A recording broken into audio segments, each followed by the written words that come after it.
देश भर के पिछड़े कह रहे हैं मैं भी शूद्र, तमाम नेता कह रहे हैं मैं शूद्र, अखिलेश यादव कह रहे हैं मैं तो शूद्र हूँ जी। हाँ देखिए, अभी इनको जो शूद्र बनना पड़ेगा, जो हमारे जो ये शूद्र खासतौर पे ओबीसी पिछड़ी जातियाँ, जो ये धार्मिक रूप से उन्माद में ये हिंदू बन गए थे या ये भूल गए थे कि भाई ये जो वर्ण व्यवस्था के हिसाब से हिंदू राष्ट्र में जो शूद्रों का काम है वो इनके मवेशी चराना, इनके खेतों में काम करना, इनकी सेवा करना, ये काम उनका है वर्ण व्यवस्था में। तो उस व्यवस्था में भूल गए थे। बाबा साहब के संविधान लागू होने से इनको जब जमीनें छूटी, जो हमारे जो इनके तमाम जमीनें छूटी, इनसे इनको फ़ायदे मिले, ज़मीनों में फ़ायदा मिला, नौकरियां मिली, जहां ज़मीनों के साथ साथ सरकारी नौकरियां मिली इनको, शूद्रों को अर्थात ओबीसी समाज को, तो इनके डबल रूप से इनका आर्थिक विकास होना शुरू हो गया। तो ये भूल गए अपना जो पृष्ठभूमि थी, जो वर्ण व्यवस्था के हिसाब से जो इनको तकलीफें थी, जो इनका जो सेवा करते थे जिनकी, अब ये धीरे धीरे जो ये मनुवादी व्यवस्था जो आकर के खुले रूप से हिंदू राष्ट्र का बखान करने लग गए, और हिंदू राष्ट्र को बखान करने के साथ साथ अब इनको समझ आ गया, जैसे अखिलेश यादव मुख्यमंत्री पद से हटे और बाबा जी जब आए तो उन्होंने उस मुख्यमंत्री सरकारी आवास को धुलवाया, उसका शुद्धिकरण किया और उसके बाद उसमें एंट्री करी, तब इनको पता चला असली टक्कर तो वहां से लगी। यार हम तो जो मर्जी कर लें, हम भले ही चाहे इनके लिए जान दे दें, सत्ता हासिल कर लें, कुछ भी कर लें, तो मगर हनुमान जी तो आदिवासी रहेंगे और इनके पैरों में ही बैठेंगे, वो इनको अपने बराबर नहीं बिठा सकते।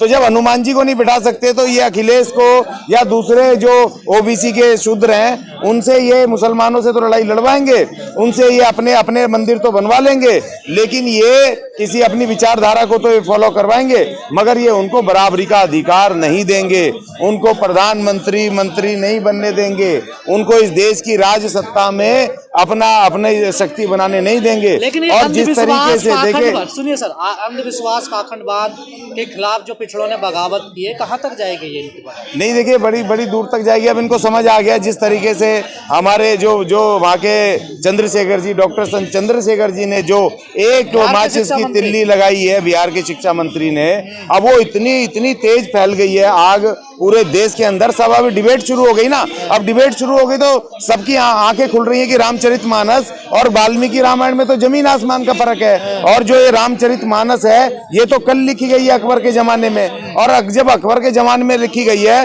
तो उसके दादा ने, बाबर ने, इनका राम मंदिर तोड़ करके और वहां बाबरी मस्जिद बनाई थी। तो उसके 50-60 साल बाद रामचरितमानस लिखी गई उसके पोते के राज में, मगर उन्होंने हमारे रामचरितमानस में हमारे इन्होंने जो इनके राइटर हैं तुलसीदास जी ने, इन्होंने एक शब्द भी नहीं लिखा बाबर के खिलाफ कि भाई आपने हमारे जनेऊ काटे, हमें आपने जबरदस्ती मुसलमान बनाया, हमसे गंदे पेशे करवाए, हमें आपने हमारा राम मंदिर तोड़ करके बाबरी मस्जिद बना ली, तो उसमें नहीं लिखा। तो आज शूद्रों को लग रहा है कि भैया ये तो हमारे खिलाफ है। जब मुगलों के राजन में जो शासन में जब इनको पीट रहे थे तो उनके खिलाफ ना लिख करके तो शूद्रों के खिलाफ लिख रहे थे, ये अछूतों के खिलाफ लिख रहे थे, महिलाओं के खिलाफ लिख रहे थे। और इसीलिए आज जो ये जो वहां कर गोरखपुर की जो प्रेस है, गीता प्रेस, उसने 50 लाख प्रतियां इसकी रामचरितमानस की उसको हटा करके, और उसमें सुंदरकांड में जो दंड लिखा हुआ था, ढोल गवार शूद्र पशु नारी सब है सकल ताड़ना के अधिकारी, जो ताड़ना दंड शब्द था उसको उन्होंने शिक्षा शब्द कर दिया। और इतनी जल्दबाजी में आदमी बौखला जाता है, बड़ा पढ़ा लिखा आदमी भी,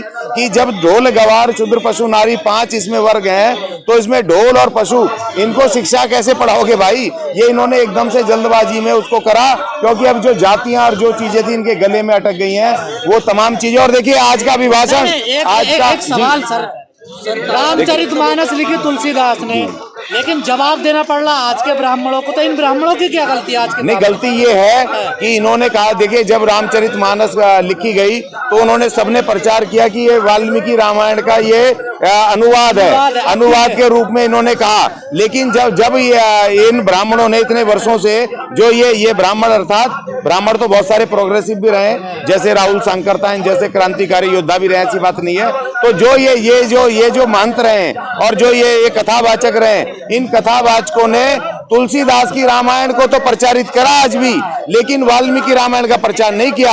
आप मूल रामायण का प्रचार क्यों नहीं कर रहे हो भाई? क्या लिखा उसमें ऐसा? और आपने अनुवाद गलत सलत क्यों करा है? इसका मतलब वो वाल्मीकि रामायण का अनुवाद नहीं है। देखिए जो लड़ाई शुरू हुई है ना, ये जो चंद्रशेखर जी ने करी है, डॉक्टर चंद्रशेखर जी ने, उसका प्रभाव ये आज के बजट भाषण पे भी पड़ा है। आपने अपने उनका फाइनेंस मिनिस्टर का आपने भाषण सुना है? देखिए आपने भाषण सुना है? उनका पहले ही पैराग्राफ में ढोल गवार शूद्र पशु नारी का जिक्र है जो आज तक नहीं हुआ। सबसे पहले देखो जो मूवमेंट खड़ी हुई है उसमें सबसे पहले पैराग्राफ में लिखा पिछड़े SC ST आदिवासियों का जिक्र करा है। पहली बार इस देश की सरकार ने, क्योंकि इस देश के पिछड़े जिनको कि ये कहते थे कि ये तो हमारे लिए हमारे हिंदू धर्म को उठाएंगे, आज पिछड़ों ने बगावत कर दी, तो आज इनको लग रहा है कि आज तो इनको किसानों को भी छूट दे रहे हैं। बजट में आज किसानों को भी छूट दे रहे हैं। पता है आपको? इन्होंने स्लैब कर दिए, मजदूरों को 5 लाख से बढ़ा के 7 लाख कर दिया। इसका असर देखा जा रहा है, लड़ाई का असर अक्सर देखा गया। जब इस प्रकार का विवाद होता है तो नेता या तो इस्तीफा दे दिया जाता है, उसको निकाल दिया जाता है, जैसे दिल्ली में राजेंद्र पाल गौतम के साथ हुआ। लेकिन जो अब ये जो पिछले नेता है ये इस्तीफा भी नहीं दे रहे और जमकर मुकाबला कर रहे हैं, चाहे स्वामी प्रसाद मौर्य हो, चाहे चंद्रशेखर हो, कोई भी इस्तीफा नहीं दे रहा और ये मुकाबला कर रहे हैं। देखिए उसका फर्क है। जो गौतम जी थे वो मनुवादी के जो तीसरा है वैश्य तराजू, तिलक तराजू और तलवार, जो तीसरा है वैश्य तराजू, वो मायावी लाला जो बढ़िया है उसके नेतृत्व वाली पार्टी में था, तो बनिए ने ले लिया, मनुवादी बनिए ने इस्तीफा। लेकिन जो वहाँ आरजेडी सरकार है, जो आरजेडी के जो मंत्री हैं आरजेडी और वो अपने दोनों जेडीयू, जो नीतीश कुमार और वहाँ पर जो वो उनका लालू जी का लड़का है, वो दोनों पिछड़े हैं। अब पिछड़े कैसे निकालेंगे भाई? कैसे इस्तीफा लेंगे? और इसीलिए वो भी पिछड़े हैं जो शिक्षा मंत्री हैं। और यही हालत यहाँ पर इसमें जो इन्होंने कहा, हमारे स्वामी प्रसाद मौर्य जी ये भी पिछड़े हैं, और जो उनकी पार्टी के अध्यक्ष अखिलेश जी वो पिछड़े भी हैं और विक्टिम भी हैं, इनके मनुवाद के विक्टिम भी हैं। तो इसलिए फर्क है, इसीलिए हमें अपनी राजनीति करनी होगी।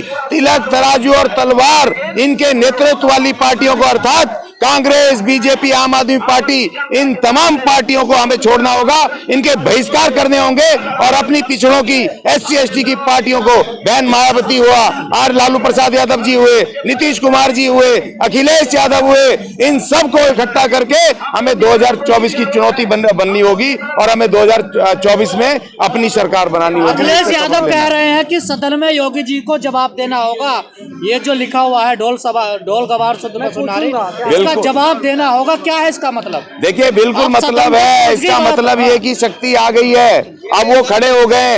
अब देखिए बिल्कुल ये खड़े हो गए। जब ये करेंगे तो वोट की राजनीति नहीं है। ये जब हिंदू राष्ट्र बोलेंगे खुला, तब वोट की राजनीति नहीं है। देश को तोड़ने की बात करेंगे, ये कहेंगे कि सनातन कह रहे हैं, अब हिंदू धर्म नहीं कहते। देखो अभी योगी जी ने जो कहा है, उन्होंने हिंदू धर्म नहीं कहा, सनातन हिंदू धर्म पे, क्योंकि पिछड़ों ने भी अपना हक लगा दिया कि अगर तुम हिंदू कह रहे हो तो SC ST भी कह रहा मैं भी हिंदू हूं, और मैं हिंदू हूं तो मेरे खिलाफ एट्रोसिटी क्यों हो रही है, जातिगत एट्रोसिटी क्यों हो रही है? तो इन्होंने बदल दिया, कहा सनातन, क्योंकि सनातन सिर्फ इन ब्राह्मणवादियों के तिलक तराजू तलवार के काबू में है। वो सनातन धर्म हमारा सनातन धर्म नहीं है।